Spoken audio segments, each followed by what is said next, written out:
জয় যিশু। প্রথম পাঠ রাজাবলীর প্রথম গ্রন্থ, 21 অধ্যায় 1 থেকে 16 পদ। রাজার হস্ত করে সমস্ত কাঙালের ধন চুরি। জেসরেল নগরের মানুষ নাবতের একটা আঙ্গুর ক্ষেত ছিল। তার সেই ক্ষেত সামারিয়ার রাজা আহাবের প্রাসাদের পাশেই ছিল। আহাব একদিন নাবতকে এসে বললেন, তোমার আঙ্গুর ক্ষেতটা তো আমার বাড়ির ঠিক পাশেই রয়েছে, তুমি ওটা বরং আমাকেই দাও। আমি নিজের জন্যে ওখানে একটা শাক সবজির বাগান করব। তার বদলে আমি না হয় তোমাকে আরও ভালো একটা আঙ্গুর ক্ষেত দেব, কিংবা যদি চাও দামটা নগদ টাকাতেই দেব। নাবত উত্তর দিল, কিন্তু এ যে আমার পৈতৃক সম্পত্তি, এটা যে আপনাকে দেব ভগবান করুন এমনটি যেন কখনো না ঘটে। জেসরেলের মানুষ ওই নাবত যে অমন উত্তর দিল, সে যে বলল নিজের পৈতৃক সম্পত্তি সে তাকে দিতে পারবে না, সেই জন্যে আহাব তখন মুখ গুমরা করে মনে মনে বিরক্ত হয়েই ঘরে ফিরে গেলেন। তিনি এসে বিছানায় শুয়ে পড়লেন, মুখ ফিরিয়ে রইলেন, কোনো খাবারই স্পর্শ করতে চাইলেন না। তার স্ত্রী জেসাবেল তার কাছে এসে জিজ্ঞেস করলেন, কি ব্যাপার, তোমাকে এত বিরক্ত দেখাচ্ছে কেন? কিছু মুখে দিচ্ছ না কেন? উত্তরে তিনি বললেন, এই মাত্র জেসরেলের ওই নাবতের সঙ্গে আমার কথা হয়েছে। প্রস্তাব করেছি নগদ টাকা নিয়ে আমাকে তোমার আঙ্গুর ক্ষেতটা দাও, কিংবা তার বদলে তুমি যদি বরং অন্য একটা আঙ্গুর ক্ষেত নিতে চাও, আমি তাও দিতে রাজি আছি। সে তবুও বলল সে আমাকে তার আঙ্গুর ক্ষেতটা দেবে না। রাজার স্ত্রী জেসাবেল তখন বললেন, এই বুঝি ইসরায়েলের ওপর তোমার রাজত্ব করার নমুনা? নাও, ওঠো, এখন কিছু মুখে দাও, মনে ফুর্তি আনো। জেসরেলের ওই নাবতের আঙ্গুর ক্ষেতটা আমি তোমাকে পাইয়ে দেব। তিনি তখন আহাবের জবানিতে একটি চিঠি লিখলেন, আর সেই চিঠিটায় তিনি রাজার সিলমোহরের ছাপ দিলেন।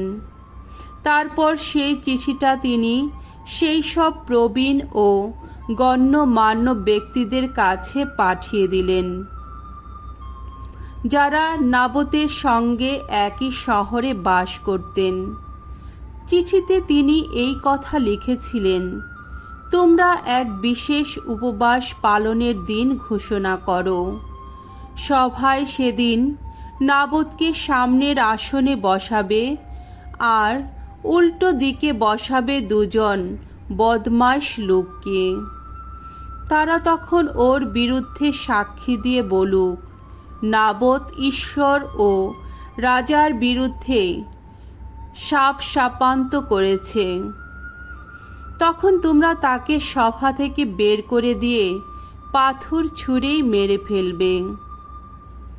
নাবতের শহরের লোকেরা, সেই সব প্রবীণ ও গণ্যমান্য ব্যক্তি যারা নাবতের শহরে বাস করতেন, তারা তখন জেসাবেলের নির্দেশ মতো তার পাঠানো চিঠিতে যা কিছু করার কথা লেখা ছিল ঠিক সেই মতোই সব কিছু করলেন।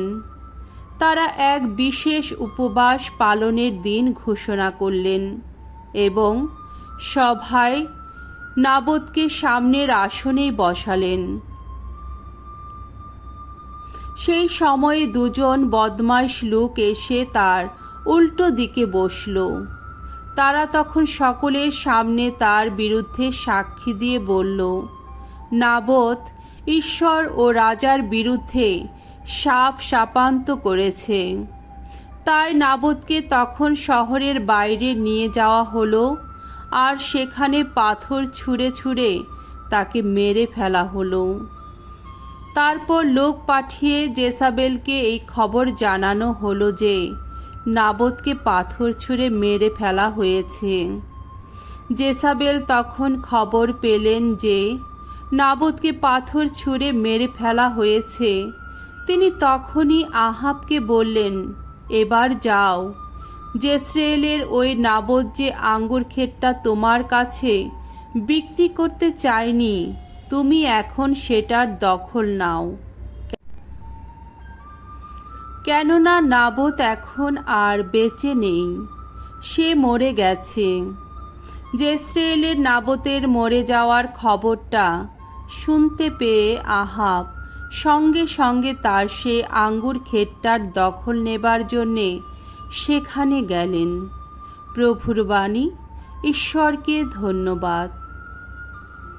সাম সঙ্গীত 5 অধ্যায় 1 থেকে 2 পদ, 4 থেকে 6 পদ। ধো, শুনো প্রভু, শুনো তুমি আমার মিনতি। ওগো ভগবান, আমার এই কথা কান পেতে শুনো তুমি। দেখো কত দীর্ঘ শ্বাস ফেলি আমি। আহা, শুনো তুমি আমার এই মিনতির ডাক। রাজা আমার, ওগো ঈশ্বর আমার। অধর্মে আনন্দ পাও এমন ঈশ্বর তুমি নও। তোমার কাছে দুর্জনের কোনো ঠাঁই নেই। দর্পিত লোক তোমার চোখের সামনে দাঁড়াতেই পারে না। কোনো অপকর্মাকে তুমি সইতেই পারো না। মিথ্যাবাদী যারা, তাদের তুমি ঘটাও বিনাশ। খুনি প্রতারক যারা, ভগবানের ঘৃণার পাত্র তারা। বাণী বন্দনা। জয় জয় প্রভুর জয়। তোমার বাণী আমার পদক্ষেপের প্রদীপ শিখা। প্রভু, তোমার বাণী আমার পথের আলোক লেখা। জয় জয় প্রভুর জয়। মঙ্গল সমাচার। মথি রচিত মঙ্গল সমাচার 5 অধ্যায় 38 থেকে 42 পদ। প্রতিশোধ সম্পর্কে যিশুর সতর্কবাণী। যিশু একদিন তার শিষ্যদের বললেন, তোমরা শুনেছ যে প্রাচীনকালের মানুষদের এই কথা বলা হয়েছিল, চোখের বদলে চোখ, দাঁতের বদলে দাঁত। কিন্তু আমি তোমাদের বলছি, ওইভাবে দুর্জনকে প্রতিরোধ করতে যেও না। বরং কেউ তোমার ডান গালে চড় মারলে মুখ ঘুরিয়ে অন্য গালটিও তার দিকে পেতে দাও। কেউ যদি মামলা করে তোমার জামাটি নিতে চায়, তবে তোমার গায়ের চাদরটিও তাকে নিতে দাও। কেউ যদি তোমাকে 1 কিলোমিটার হেঁটে যেতে বাধ্য করে, তবে তার সঙ্গে বরং 2 কিলোমিটারই হেঁটে যাও। যে লোক তোমার কাছ থেকে চায়, তাকে তুমি দাও। কেউ ধার চাইলে কখনো মুখ ফিরিয়ে নিও না। প্রভুর মঙ্গলময় বাণী। খ্রিস্ট প্রভু তোমার প্রশংসা হোক।